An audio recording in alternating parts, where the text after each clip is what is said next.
I know what my audience like. I did some independent films with Master P. A lot of those movies did really well. I'm ambitious. I'm a hustler. I have my own lane. That's the thing about comedy. You wake up every day, you don't know if you're funny that day.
All right.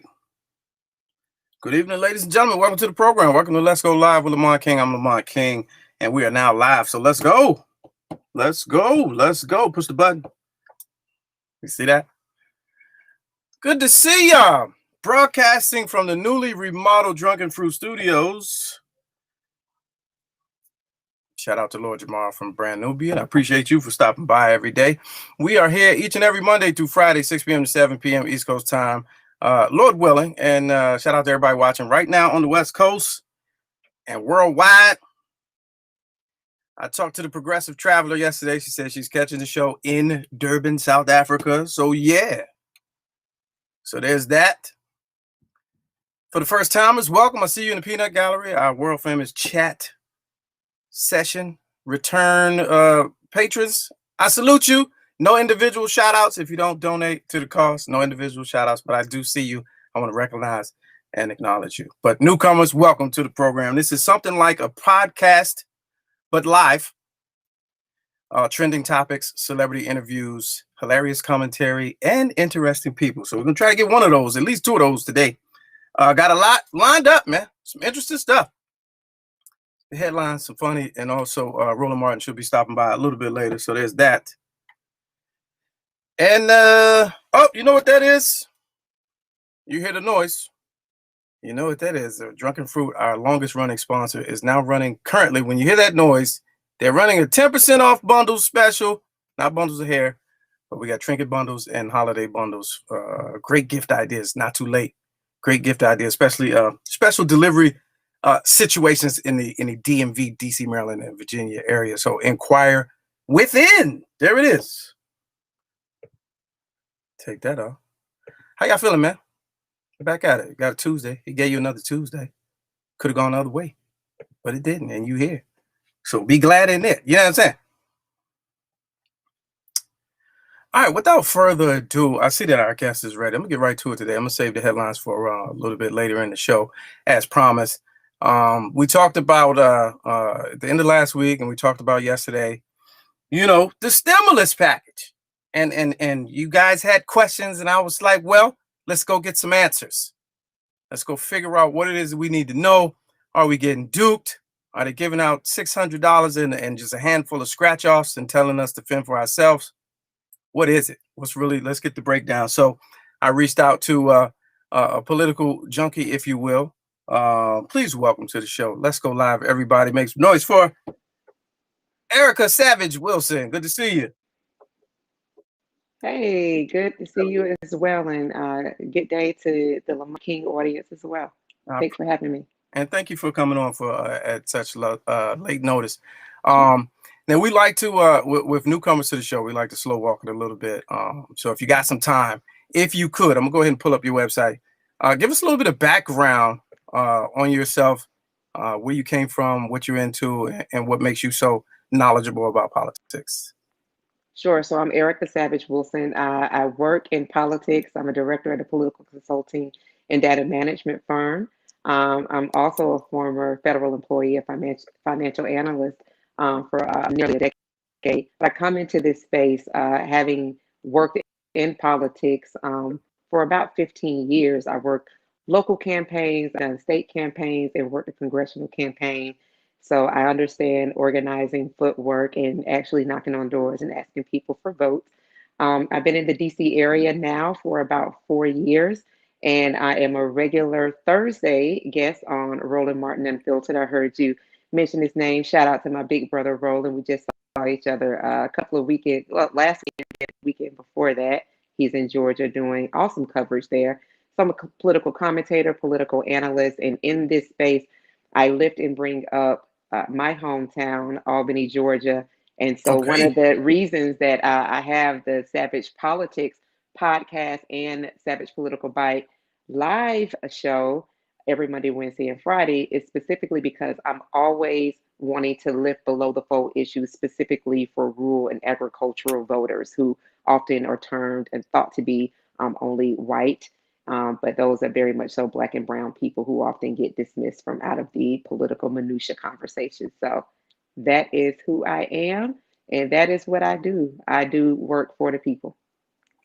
Sounds good. All right, I'm seeing in our peanut gallery we have an issue with the sound. Hold on, let me try to reset something real quick. Sure. Just.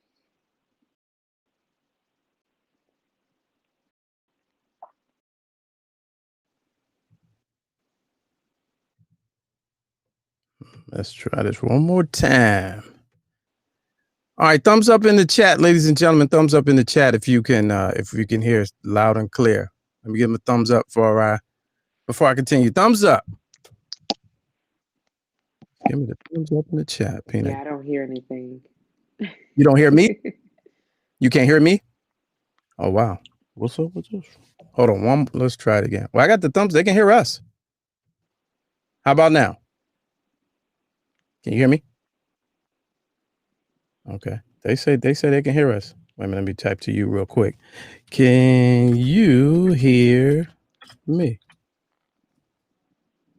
Try it again. So y'all can hear me in the chat now, but now she can't hear me. I hear you. No, nothing. They hear both of us. Okay. I'm glad someone hears both of us because I cannot hear Mr. King. Really? How'd you hear that? Oh, somebody said I hear both of you. I was like, wait a minute. All right, hold on. Let me try one more time. Long live internet.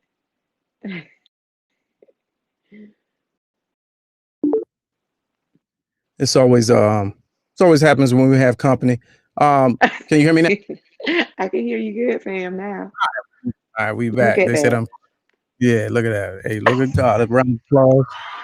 All right, so that can tell you how this is gonna go. So first of all, I'm gonna go back to the website. Let's so we can see that again, because some people may have missed that. First of all, you got the perfect name for what you do. Because I'm peeping the whole scenario on the website, and you really get into it. I kind of lurked it earlier today. Very contemporary, very relatable, very palatable, and you explain things very well. And so I'm glad you were able to make some time for it. So let's get into it, right? So I'm gonna go to the New York Times and lay out some details, just for the layman's standpoint. I've been listening to news talk radio all day, and a lot of it is going right past me, because I feel like I should know more. But $600. That's the only part that I think we all are hearing. And so I'm gonna read briefly. This is from New York Times today. And they reached the hard-fought agreement on a $900 billion stimulus package. Of course, it would send immediate aid to Americans and businesses to help them cope with the economic devastation of the pandemic and fund the distribution of vaccines. We can finally report what our nation has needed to hear for a very long time. Senator Mitch McConnell, which is odd because he's been one of the ones that's been holding it up. The long and short of it, though, is substantial. $600 for every American, which if you do the math, that's about 200 million of it going to this weekly situation, for this monthly situation, this one-time payment for us. 300 for extended unemployment benefits, slight PPP funding, a lot of military spending, a lot of grants for rich people, things of that nature. Can you explain or break down what exactly is in this stimulus and why it's so bad?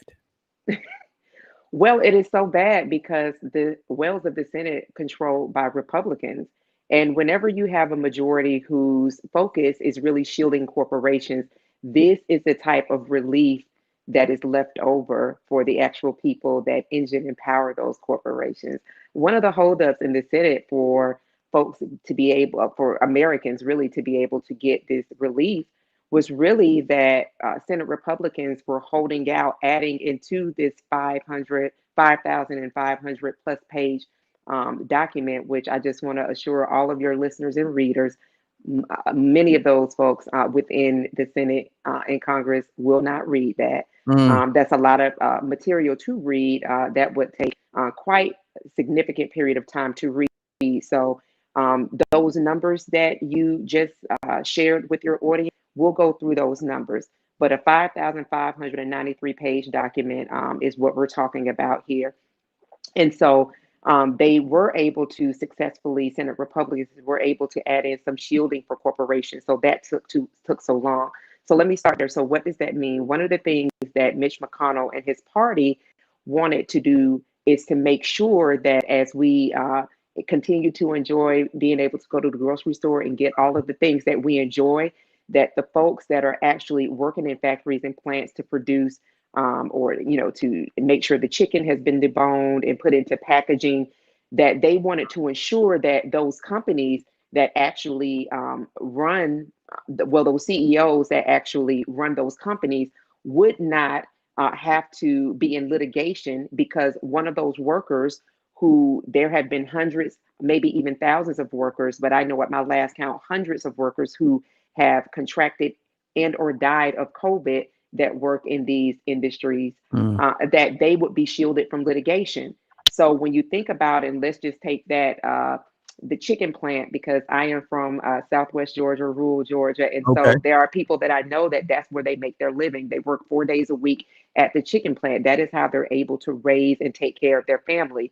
First of all, those areas are pretty much close quartered. They are looking to get maximum bodies inside of those places. The smell is horrid. So if you could think about smelling raw chicken, raw meat all day long, those are the conditions that they work in.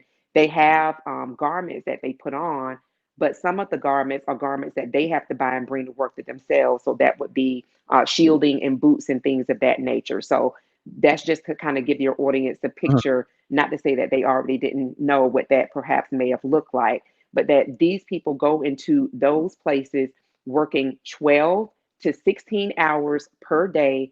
Some are paid maybe $8 or $10 an hour. And during the first part of the pandemic, when business slowed down a bit and there was scarcity of meat, those workers were incentivized to return to work, risking their lives without protective barriers, pretty much inches apart, not feet apart, inches apart, incentivized $500 extra into maybe an $8, $10 an hour paycheck. Now think about some of those people that are going back into those positions. They have into those, plants. They have maybe 6, 7, 8, 9, or 10 people. They're in close proximity. Those folks are now going back home, putting at risk everybody that's in their homes for $8 or $10 an hour, $500 to be incentivized to return to work.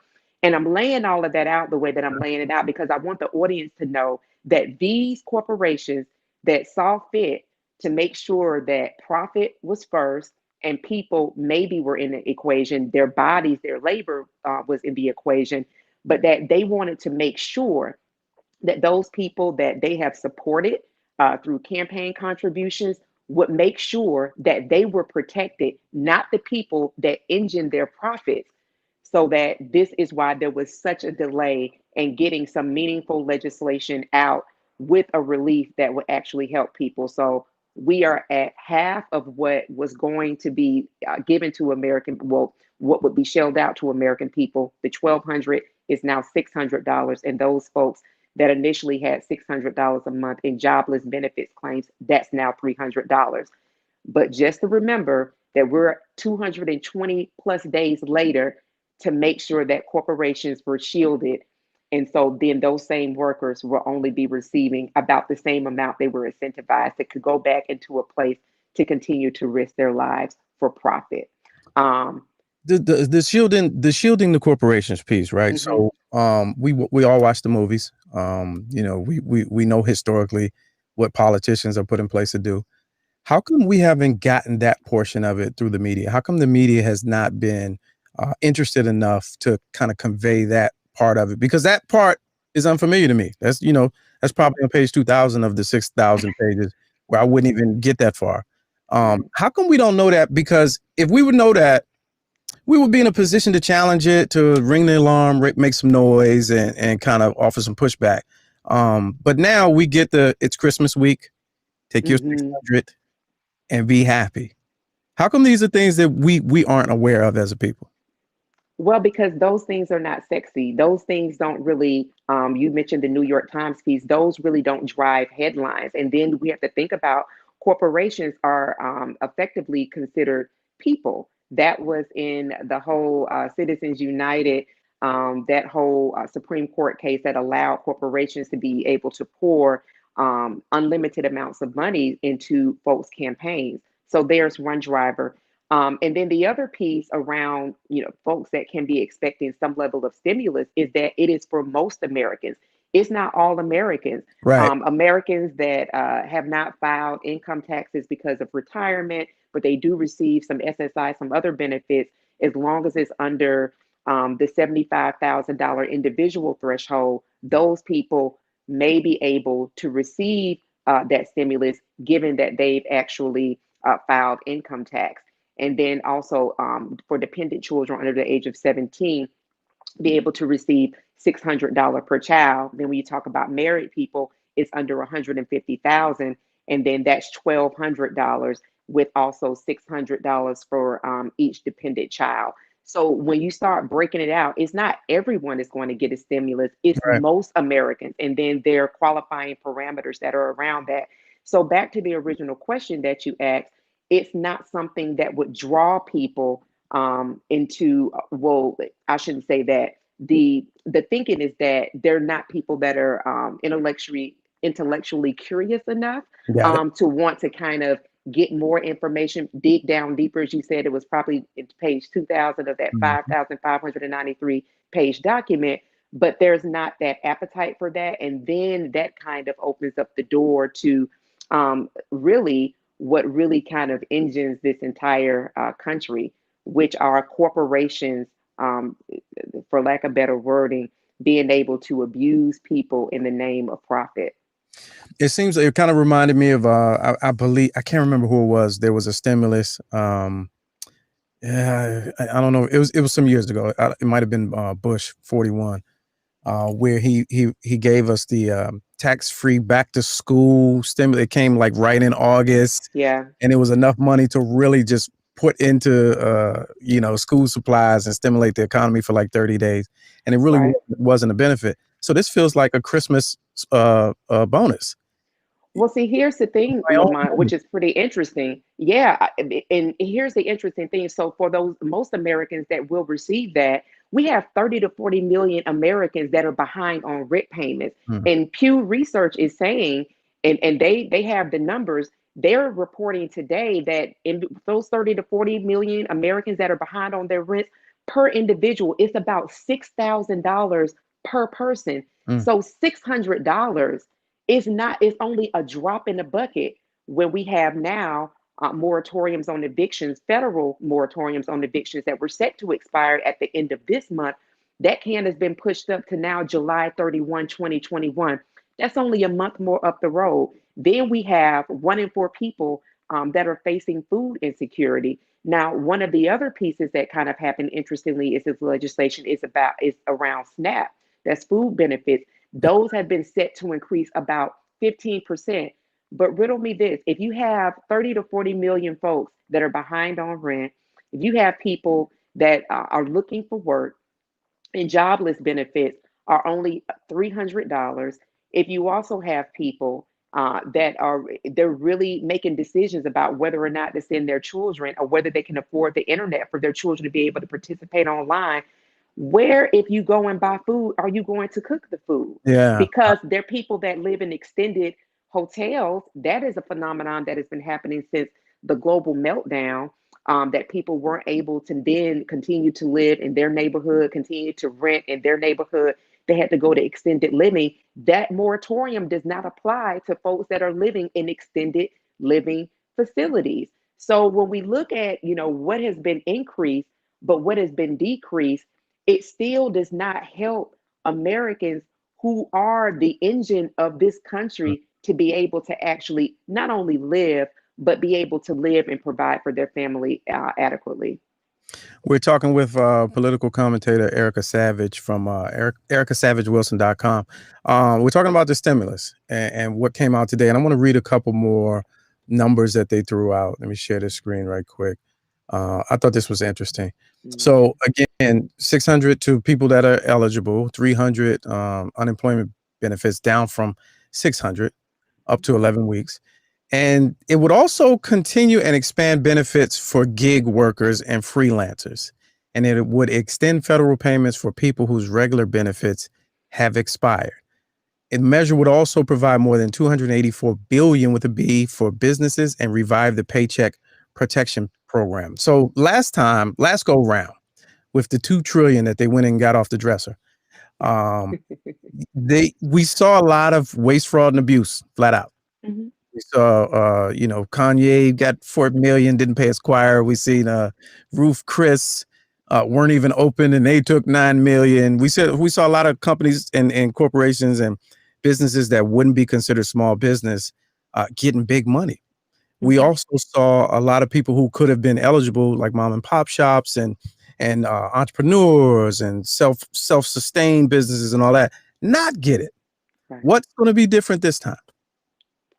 Well, with Treasury Secretary Steven Mnuchin at the helm for the unforeseen future, probably not much. And those names that you mentioned, there were 750 documents, 750 pages of document to talk about some of the individuals that had received the PPP, the Paycheck Protection Program loans. And Kanye West was one name that was mentioned, but one name I didn't hear a lot that I tweeted out, which is Tom Brady. Tom Brady has a company. He is the active quarterback, if I'm not mistaken, in the NFL for the Tampa Bay Buccaneers, and I think they have a 7-4 record. So for someone who is, for many or for some, a beloved quarterback, who's one of the highest paid quarterbacks in the league, if you can explain to me why he and his businesses needed relief from PPP, I think that would be a question that many Americans would like to hear answered. But when you have within the PPP, small businesses consider those folks that employ under 500 people. Now, when we look at the demographics and we look at Black-owned businesses, and I'll say that because I enter into this space first as Black, as a woman, that is how I enter and show up in spaces and in conversations. And so when we're looking at Black businesses definitely saw phenomenal gains 2019, 2020, but we were the first one to see phenomenal losses. About 41% of Black businesses shuttered a couple of months after the pandemic. And why is that? Access to capital has been something that has continued to really plague how we're able to move into different spaces. You have this live form platform. There's no reason that your platform should not have sponsors from everywhere, because No reason. no reason, because we drive conversation, we drive culture. but you can match your show up against someone who perhaps looks differently from you, who's not having the reach that you have, that's barely probably having guests that are able to inform audiences, and you will kind of see the difference in the support, sponsorship, ads, things of that nature. So when we kind of look at the parameters behind how folks are able to actually get a business on, yeah, those people that were foolish and bought Lamborghinis, okay, that was stupid to do. However, there are people who don't fit a profile that have done fantastically in this pandemic in their own personal wealth, and in their own portfolios, and have had access to the PPP. So that's something that I would really advise people to do. Number one, if you have a small business, which most Black owned businesses have maybe 1 to 3 employers, Right. just because we don't have access to capital and able to pay staff and things of that nature, and have sometimes the mentoring to be able to springboard a business into action, that I would encourage everyone that's watching and listening to your program to share this out and encourage them to listen, rally their pool of fellow business owners to say that we are going to apply for this loan. And then we're going to let our member of Congress, that is the person that is in the House of Representatives, and your senator, to let them know you did apply for this PPP loan. You want to have a way of tracking whether or not your business, and tell your story.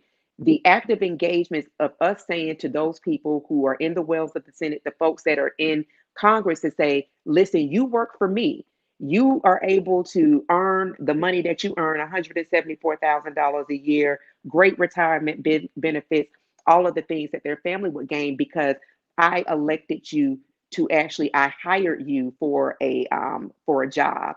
And so I would say to audiences, if they are going to make application to that PPP, to also follow that up and let your members of Congress know that you have applied for that, and they ask them to give you a way that you would be able to track how if you would be receiving that, and then tell your story. Okay, two things really, really quickly. I appreciate that. That was a whole word, and I'm gonna tell you why. Here's the second thing. This is a comment from our chat, our peanut gallery. Please know that the gatekeeper on the funds is the amount of paperwork that is needed to be filled out. Lazy lost a lot of money. And that, so I internalized that, because I was about to say, even before I read that comment, that I didn't do it last time because I just was hesitant. I procrastinated.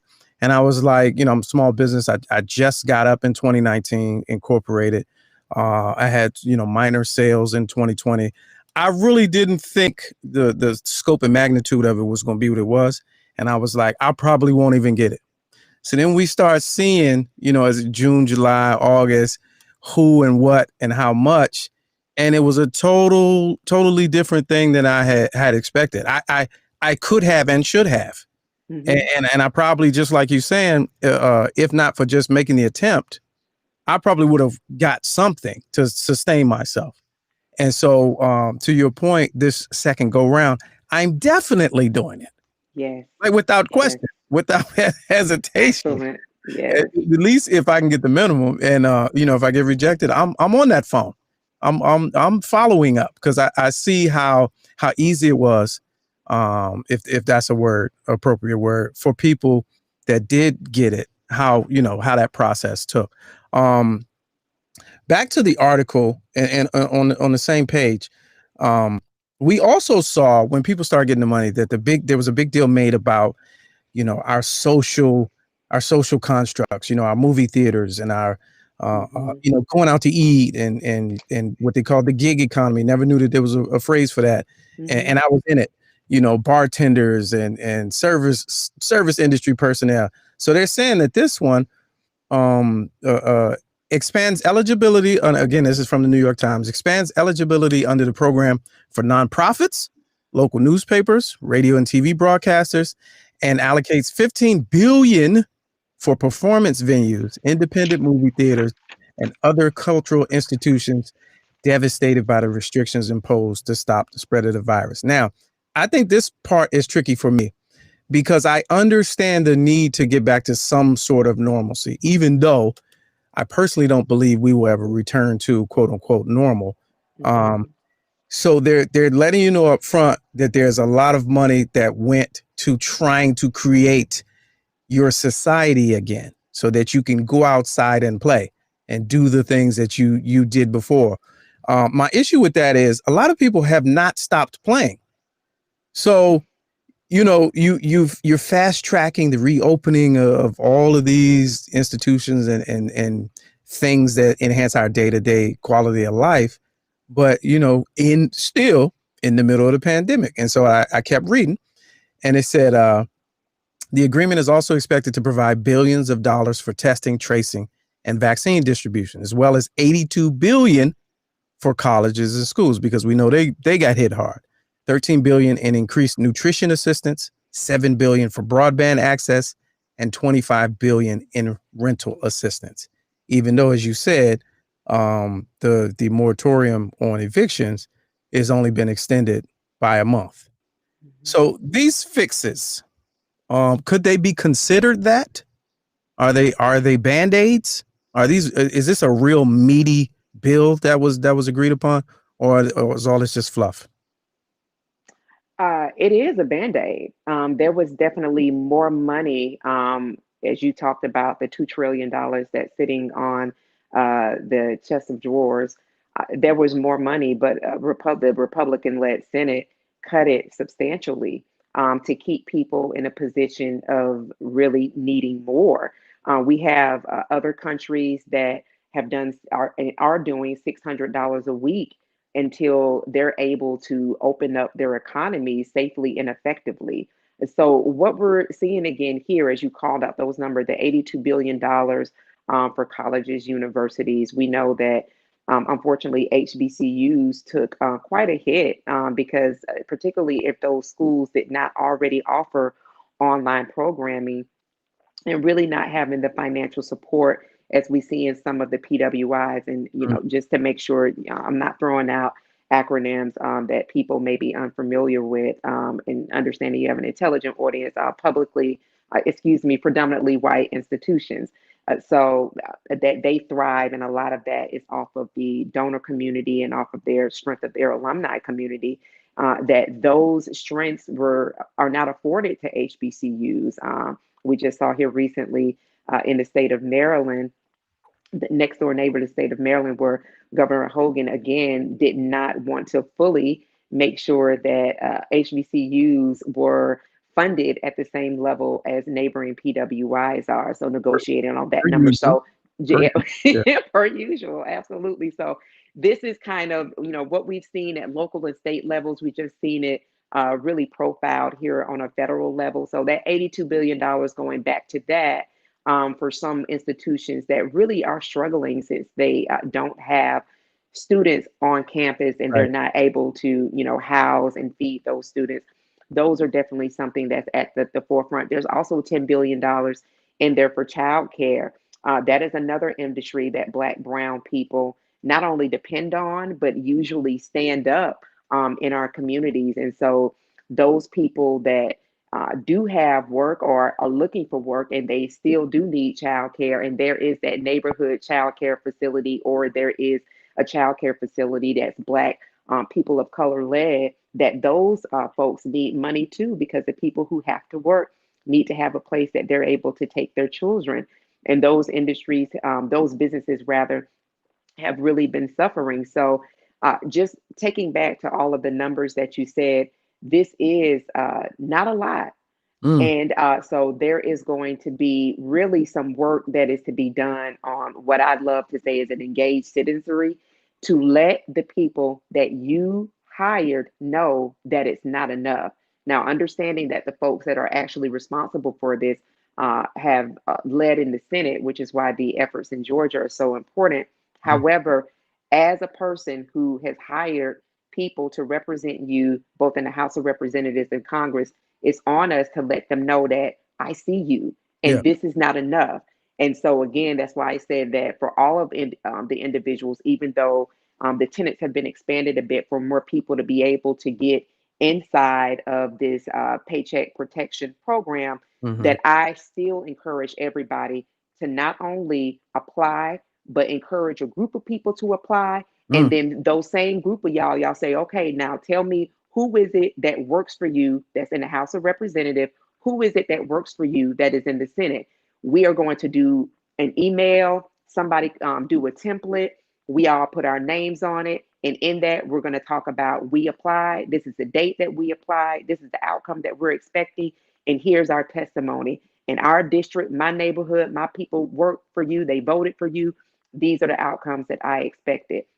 That to me, coupled with understanding that the folks in power that should have made this work several months ago, that we are saying as an engaged citizenry, I have eyes on you, and this is not enough.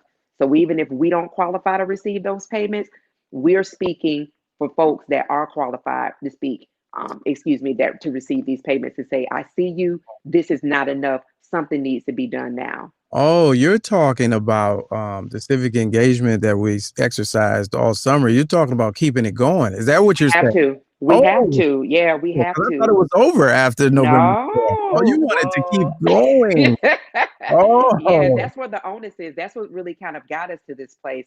And I've heard people say, do you think that, this particular, as I have properly named them, regime, that this has been a blessing, that this has gotten people civically engaged in a much different way? And to that, I rebuff and I say no, because I don't believe that the 315,000 plus people, all of those funerals that happened over Facebook Live, that happened over FaceTime, I don't believe that those should have happened, and all the people that died as a result of state violence. I don't think that having this level of violence waged against a community of people was necessary to wake us up. What I do believe is necessary is that we take the momentum that has been built over this time, regrettably, and understand that we have to make demands on the people that we hire. So no, the 900 billion wasn't enough. Was it? It is in fact because we have a Republican-led Senate where the buck stops there. But it's on us to be engaged enough to know that whomever that works in the Senate that's not working for me doesn't work. And so whatever it is that I need to do to make sure, if their time is up in the next 2 years, or 2 years after that, or 2 years after that, because there's a class 1, class 2, class 3 group of Senate members, that if what they're doing is not working for me, even if it's not harming me, if it's harming folks in my right and my left or people in my family, I'm going to make sure that I keep the motivation that I participated in 2020, and move that forward, so that I'll be able to fire them in 2 years, 2 years after that, or 2 years after that. I like it. Savage Politics is what she's all about. You can find her at ericasavagepolitics.com. I think I said that incorrectly before. Erica Savage Politics. The audio went out again. Oh, man, maybe that's what it was. Can you hear me? Can you hear me now? I can hear you now. Yes, sir. Yes, yeah, sir. I just was sharing my screen or whatever, and went to your website, ericasavagepolitics.com. I appreciate you spending a little bit of time with us and educating us and dropping some jewels on us, and hope to have you back another time. I'd love to. Thank you so much, Mr. King. And I would just say, for everybody, I have a newsletter that comes out every Friday. If you go to ericasavagepolitics.com, you can be on part to join that. And then also follow me. I saw it in the comments at one Erica Savage on Twitter. And you all, please support this brother. Please support Black media. Support people that it takes a lot of work to do what our brother Lamont is doing. It's not something that you say, okay, well, I'm going to get up at 4 o'clock and prepare for this. He's preparing for this show 7 days a week, 5 to 6, to have a platform to deliver news, updates to all of you all. I would encourage you all, whatever ways that you can support him, share. If he has a way that you can pay, please do that. Support Black voices, support Black media, support Black businesses. Let me put this on the screen real quick. Oh, look at that. What a coincidence. There's my cash app. I appreciate you and a whole word, and enjoy the rest of your evening. All right. Thank you. You as well. Take care, everyone. Right. Happy holidays. Awesome stuff. Awesome stuff, ladies and gentlemen. That's what we needed. So there. Hey, so look, so this is what we're gonna do. This is what now that we got the mission. Oh, wait a minute, stop the share screen. Now that we got the mission, that's what we're gonna do. You got about 10 days. Wait, what's today? You got about 9 days, 8 days. Start your business. Get the crew together. Start your business. I'll give you the website too. You can do it. You can incorporate in 30 minutes and get approved and get you an EIN and then sell something right quick so that you got profit in 2020. And you get the eligibility for that PPP is a little higher. You know what I'm saying? That's real, man. One more time for Erica Savage. Savage Politics. Perfect name. She's got to win with that. But yeah, man. Peanut Gallery, how you feel? Good. John Jamerson, good to see you. One of the black farmers in the United States. This is my guy right there in the Midwest.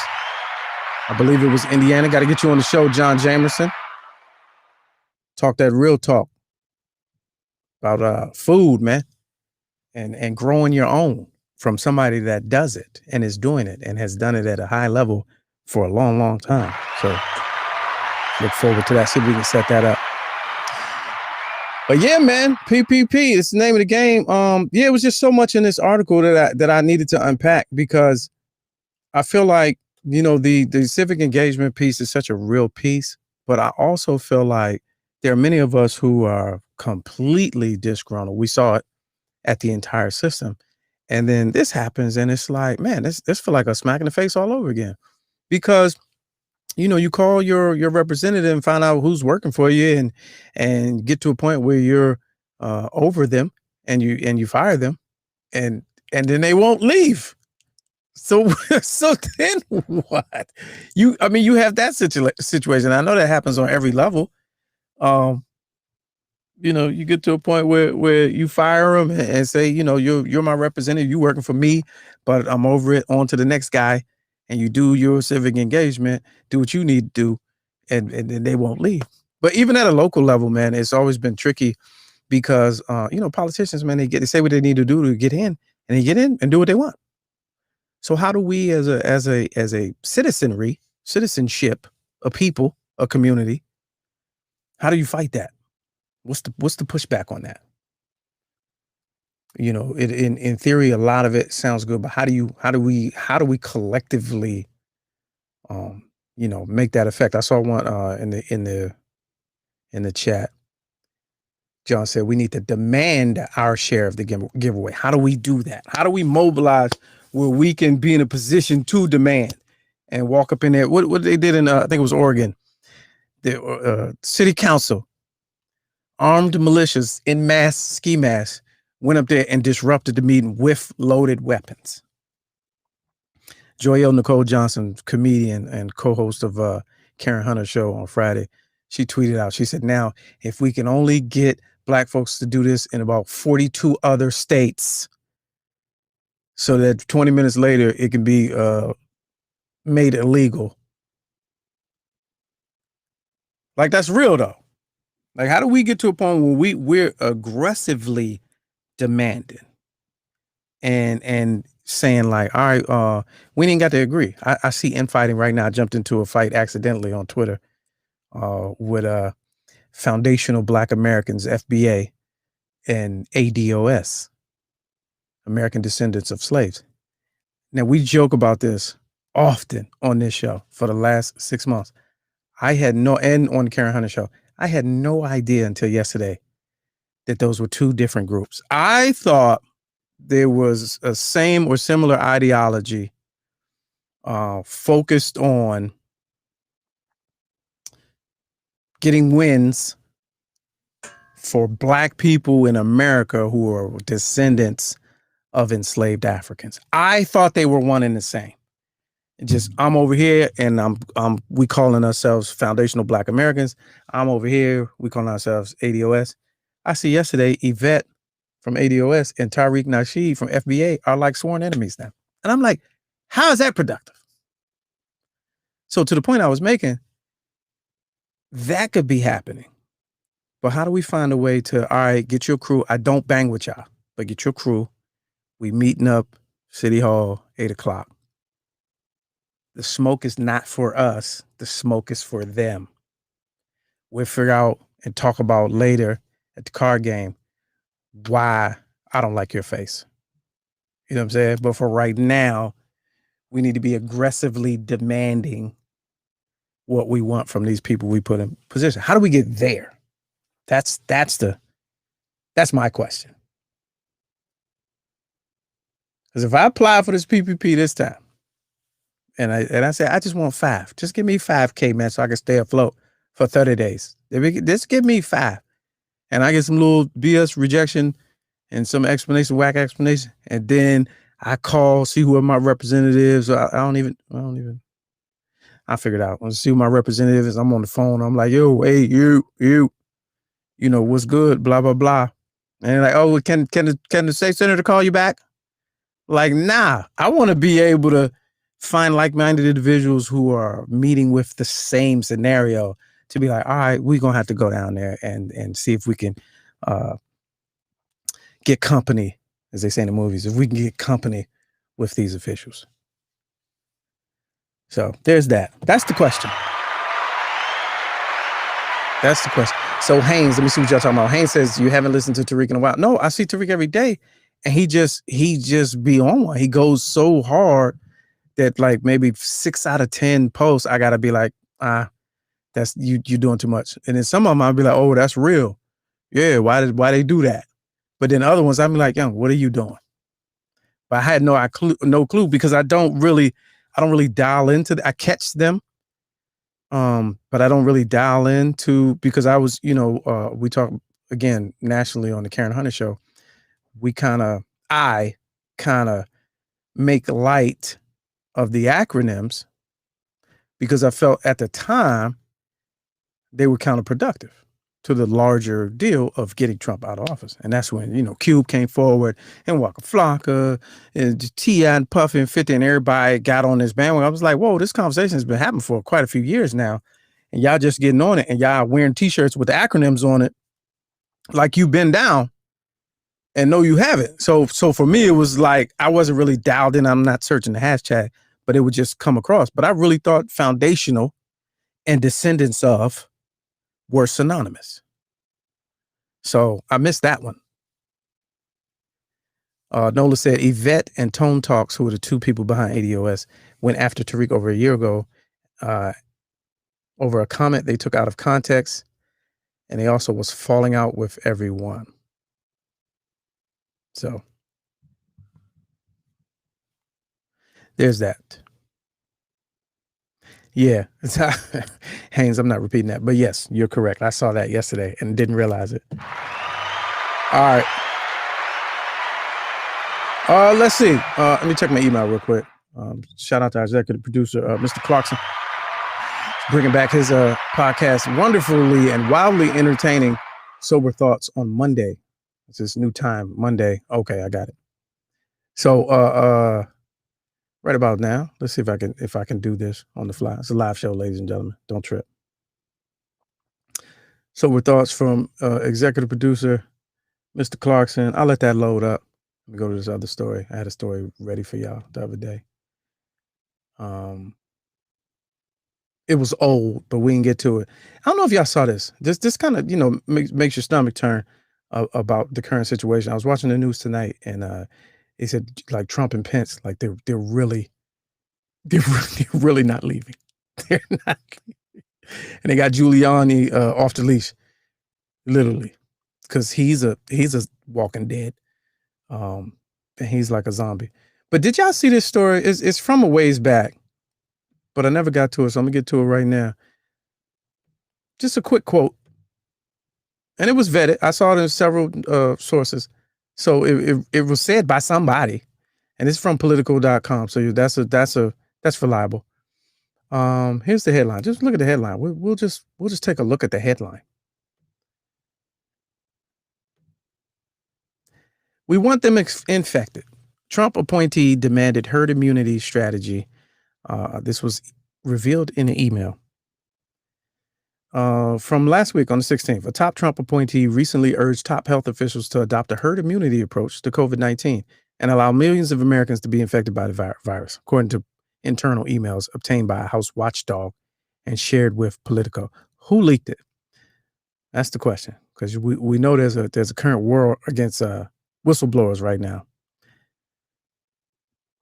There's no other way. This is what he said. There's no other way. We need to establish herd, and it only comes about by allowing the non-high-risk groups to expose themselves to the virus. Period. The then science advisor, Paul Alexander, he wrote on July 4th. So this was over the summer. This was his plan, his attack plan to deal with the pandemic and the spread. This was his plan in July. He was the Health and Services Assistant Secretary for Public Affairs. Well, Michael Caputo was, and 6 other senior officials were on the call. Infants, kids, teens, young people, young adults, middle age with no conditions have 0 to little risk. So we could use them to develop herd. We want them infected.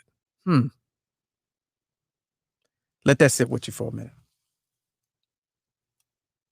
It may be that it would be best if we open up and flood the zone and let the kids and the young folks get infected in order to get natural immunity, natural exposure, he wrote on July 24th to the Food and Drug Administration commissioner and 8 other officials. So he didn't just do it to one person. It wasn't just this is what I was thinking. No, he drafted an official correspondence and let that fly. These y'all people, man. Insane. The lunatics are running the asylum. Ain't that an old, what you call it? Ain't that a saying? The lunatics are running the asylum. All right, here's the video right here. Okay, it's good to go. All right, ladies and gentlemen. So from the people that brought you Sober Thoughts, the critically acclaimed brand new podcast, we have from Mr. Clarkson right here, a special presentation as we head on out, called Same Damn Movie.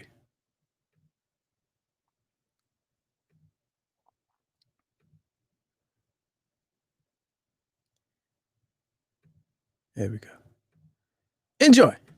And here's a gift from me to you from Sober Thoughts. You ready? All right, here we go. Step 1. A woman returns back to her little small town she's originally from during Christmas after a brutal divorce. Now, she can be from Chicago or New York. It really doesn't matter, okay? Step 2. She returns with her small child. It could be a son or a daughter. It doesn't really matter, but preferably between the ages of like 7 to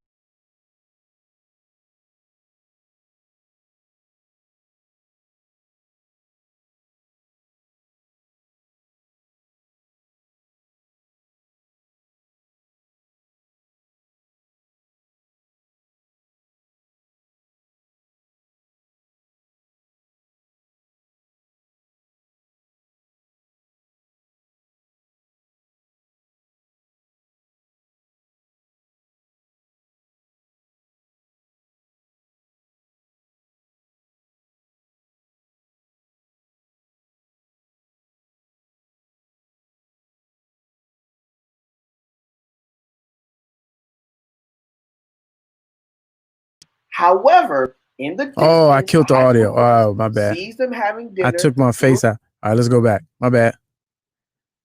All right, same damn movie, ladies and gentlemen. And here's a gift from me to you from Sober Thoughts. You ready? All right, here we go. Step 1. A woman returns back to her little small town she's originally from during Christmas after a brutal divorce. Now, she can be from Chicago or New York. It really doesn't matter, okay? Step 2. She returns with her small child. It could be a son or a daughter. It doesn't really matter, but preferably between the ages of like 7 to 12, okay? Step 3. She reconnects with her high school crush, and she realizes that he's the one that got away. Now, also the woman's child now really likes the high school crush because he is really funny, unlike her father. He or she writes a letter to Santa Claus, and his or her only wish is to have a real family for Christmas. Okay, got it. Step 4. Child tells woman that the only thing that she wants for Christmas is a real family, okay? We need to add like some soft light here because it's going to make it really dramatic, all right? So step 5. The woman's ex-husband returns back to the small town without the woman knowing to try to reconcile with the woman. After having dinner, They agree to get back together. However, in the distance, the high school crush sees them having dinner through the window and he's crushed. Got it? Step 6. Woman is now back with ex-husband and realizes it's a huge mistake. She tracks down the high school crush while running through the snow. The snow is very important. We gotta have the snow. Step 7. Woman talks to high school crush and begs for forgiveness. Woman's child says, please love my mom. The violin swells. Woman and high school crush kiss. The snow falls down magically. They start to fall underneath the streetlight. Roll credits. Step 8. Congratulations. You have watched every damn Christmas Hallmark movie. I just sat there, explained to you that they all the same damn movie. I don't care who's in it. I don't care if it's DJ from Full House. I don't care if it's Sister, Kelly Rowland, Aunt Becky before we found out that she was lying to get her kids up in school. All them Hallmark movies is the same damn movie. It's the same damn movie, and you know it. Don't you sit there and watch that movie talking about it's new. The same damn movie. You know it. Ah, there it is. Same damn movie from Sober Thoughts. Wait a minute, let's do something real quick because I got questions. All right, well, who is that in the? Can you see my mouse? Who is that right here though? In the denim and leather. Is that the 80s version of Mr. Clarkson? We need answers, man. Who is that? Funny. All right, y'all, there it is, man. I appreciate y'all for hanging in there. Today's show has been excellent because of you. Couldn't have done it without you. Thank you for stopping by, newcomers. It's a little something what you get. It can change every day. You never know. That's why you need to keep coming back each and every day, Monday through Friday, 6 to 7 p.m. Eastern time. And we'll see you again, Lord willing. And as I look at the time, apologies to Roland Martin. We had you scheduled for today, and it just didn't have the conversation. It was so compelling and interesting. We had to keep it going with our guest today. So maybe tomorrow. Maybe tomorrow. Try to get you. Everybody else, I appreciate y'all. We'll see you. Catch you on the flip, and be safe, man. And $600 and some scratch offs. That's just really what it boils down to, man. Don't get out here high-siding and flossing and bragging. Because, it's tough times, man. People will knock your head for that $600. You know what I'm saying? Because I definitely would. You hear me?